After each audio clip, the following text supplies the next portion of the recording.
Hello everyone, আমি অঙ্কিতা। তোমরা সবাই কেমন আছো? আশা করি তোমরা সবাই অনেক ভালো আছো, আমিও ভালো আছি। তো আমি এখন শুয়েছিলাম, তো আমার ফোনে একটা কল আসলো, আমার একটা পার্সেল আছে। প্রথমে তো আমি ভাবলাম আমি কি অর্ডার করেছিলাম, আমার তো মনে নেই। যাই হোক, আর তারপর মনে পড়লো যে হ্যাঁ, আমি একটা অর্ডার করেছিলাম, তো সেটাই এসছে। চলো একসাথে আনবক্সিং করব আর অনেস্ট রিভিউ দেবো যে কেমন কি এসছে বা কেমন কি আসছে, সব কিছুই তোমাদের সাথে শেয়ার করব। তো চলো, তো বাইরে চলে এসছে দাদা ডেলিভারি করতে, তো চলো ভাত না বকে তাড়াতাড়ি গিয়ে নিয়ে আসা যাক। তো ফাইনালি মিশোর পার্সেলটা আমার হাতে চলে এসছে।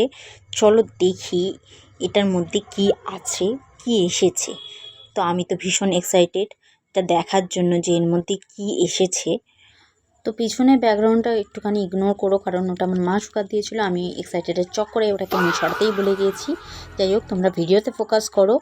আচ্ছা, তোমাদের কাদের কাদের হেয়ার ফলের সমস্যা হচ্ছে আমাকে একটু জানিও তো কমেন্ট করে। আমার ভীষণ রকম চুল পড়ছে, দেখতেই পাচ্ছ আমি টাকলু হয়ে যাব অবস্থা।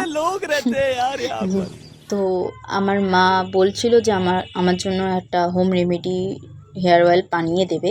তো তোমরা কারা কারা হোম রেমেডিতে বিশ্বাস করো সেটাও আমায় জানিও, আর তোমরা কারা কারা হোম রেমেডি ট্রাই করেছো সেটাও আমাকে কমেন্টে জানিও। তোমাদের কাছেও যদি এটা সলিউশন থাকে অবশ্যই আমাকে জানিও।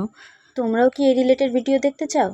আমি অবশ্যই এটার একটা ভিডিও আপলোড করব, আমার মা কিভাবে এই তেলটাকে বানায় বাড়িতে।